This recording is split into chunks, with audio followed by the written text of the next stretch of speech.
ಉಡುಪಿಯ ಮಿಷನ್ ಕಾಂಪೌಂಡ್ನಲ್ಲಿರುವ ಲೋಕೋಪಯೋಗಿ ಇಲಾಖೆಯ ಸರ್ಕಾರಿ ವಸತಿ ಗೃಹದಲ್ಲಿ ನಡೆದ ಕಳವು ಪ್ರಕರಣಕ್ಕೆ ಸಂಬಂಧಪಟ್ಟಂತೆ ಮಧ್ಯಪ್ರದೇಶದ ಇಬ್ಬರು ಅಂತಾರಾಜ್ಯ ಕಳವು ಆರೋಪಿಗಳನ್ನು ಪೊಲೀಸರು ಬಂಧಿಸಿದ್ದಾರೆ.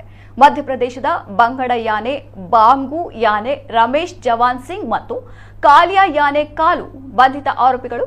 ಈ ಪ್ರಕರಣದಲ್ಲಿ ಪರಾರಿಯಾಗಿರುವ ಇನ್ನೊಬ್ಬ ಆರೋಪಿಗಾಗಿ ಪೊಲೀಸರು ಶೋಧ ಕಾರ್ಯ ಮುಂದುವರೆಸಿದ್ದಾರೆ.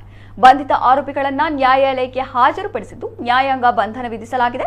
ಜುಲೈ 19ರಂದು ರಾತ್ರಿ ವಸತಿ ಗೃಹದಲ್ಲಿನ 4 ಮನೆಗಳಿಗೆ ನುಗ್ಗಿದ ಕಳ್ಳರು ಅಪಾರ ಮೌಲ್ಯದ ಸೊತ್ತುಗಳನ್ನು ಕಳವು ಮಾಡಿಕೊಂಡು ಹೋಗಿದ್ದು, ಈ ಬಗ್ಗೆ ಉಡುಪಿ ನಗರ ಪೊಲೀಸ್ ಠಾಣೆಯಲ್ಲಿ ಪ್ರಕರಣ ದಾಖಲಾಗಿತ್ತು. ಪ್ರಕರಣದ ತನಿಖೆಗೆ ಉಡುಪಿ ಎಸ್ಪಿ ಹರಿರಾಮ್ ಶಂಕರ್ ಮಾರ್ಗದರ್ಶನದಲ್ಲಿ ಹೆಚ್ಚುವರಿ ಎಸ್ಪಿ ಸುಧಾಕರ ನಾಯ್ಕ ಹಾಗೂ ಡಿವೈಎಸ್ಪಿ ಪ್ರಭು ಡಿಟಿ ನಿರ್ದೇಶನದಲ್ಲಿ ಉಡುಪಿ ನಗರ ಠಾಣಾ ಪೊಲೀಸ್ ನಿರೀಕ್ಷಕ ಮಂಜುನಾಥ ಬಡಿಗೇರ ನೇತೃತ್ವದಲ್ಲಿ ತಂಡ ರಚಿಸಲಾಗಿತ್ತು. ತನಿಖಾ ತಂಡವು ಉಡುಪಿ ಕರಾವಳಿ ಬೈಪಾಸ್ನ ರಾಷ್ಟ್ರೀಯ ಹೆದ್ದಾರಿ 66ರ ಬಳಿಯ ಸರ್ಕಸ್ ಗ್ರೌಂಡ್ನಲ್ಲಿನ ಸಿಸಿಟಿವಿ ದೃಶ್ಯಾವಳಿಗಳನ್ನು ಪರಿಶೀಲಿಸಿ ಮಾಹಿತಿ ಪಡೆದು ಕಾರ್ಯಾಚರಣೆ ನಡೆಸಿ ಆರೋಪಿಗಳನ್ನು ಬಂಧಿಸಿದೆ.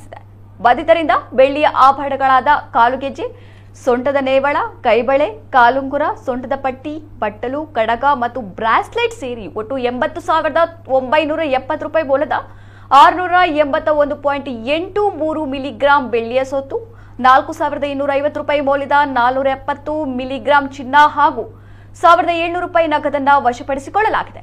ಆರೋಪಿಗಳ ವಿರುದ್ಧ ವಿವಿಧ ರಾಜ್ಯಗಳಲ್ಲಿ ಪ್ರಕರಣ ದಾಖಲಾಗಿರುತ್ತದೆ. ಉಡುಪಿ ನಗರ ಠಾಣೆಯಲ್ಲಿ 2024ರಲ್ಲಿ ದಾಖಲಾದ 3 ಪ್ರಕರಣಗಳಲ್ಲಿ ಭಾಗಿಯಾಗಿದ್ದಾರೆ. ತಮ್ಮ ಸಹಚರರ ಜೊತೆ ಸೇರಿ ಕರ್ನಾಟಕದ ಬೇರೆ ಬೇರೆ ಜಿಲ್ಲೆಗಳಲ್ಲಿ ಕಳವು ಮಾಡಿರುವ ಬಗ್ಗೆ ಮಾಹಿತಿ ಲಭಿಸಿದೆ. ಮಹಾರಾಷ್ಟ್ರದಲ್ಲಿಯೂ ಪ್ರಕರಣಗಳು ದಾಖಲಾಗಿವೆ. ಆರೋಪಿಗಳನ್ನ ವಶಕ್ಕೆ ಪಡೆದು ಹೆಚ್ಚಿನ ತನಿಖೆ ನಡೆಸಲಾಗ್ತಾ ಇದೆ. ರಮೇಶ್ ಜವಾನ್ ಸಿಂಗ್ ವಿರುದ್ಧ ಈಗಾಗಲೇ ಬೇರೆ ಬೇರೆ ರಾಜ್ಯದಲ್ಲಿ ಒಟ್ಟು 11 ಕಳ್ಳತನ ಪ್ರಕರಣಗಳು ಮತ್ತು ಕಾಲಿಯ ವಿರುದ್ಧ ಉಡುಪಿ ಜಿಲ್ಲೆಯಲ್ಲಿ 3 ಪ್ರಕರಣಗಳು ದಾಖಲಾಗಿವೆ. ಶನಿವಾರ ಹಾಗೂ ರವಿವಾರದ ರಜಾ ದಿನಗಳಲ್ಲೇ ಇವರು ಕಳ್ಳತನ ಮಾಡುತ್ತಾರೆ ಎಂಬ ಸಂಗತಿ ವಿಚಾರಣೆಯಿಂದ ಗೊತ್ತಾಗಿದೆ.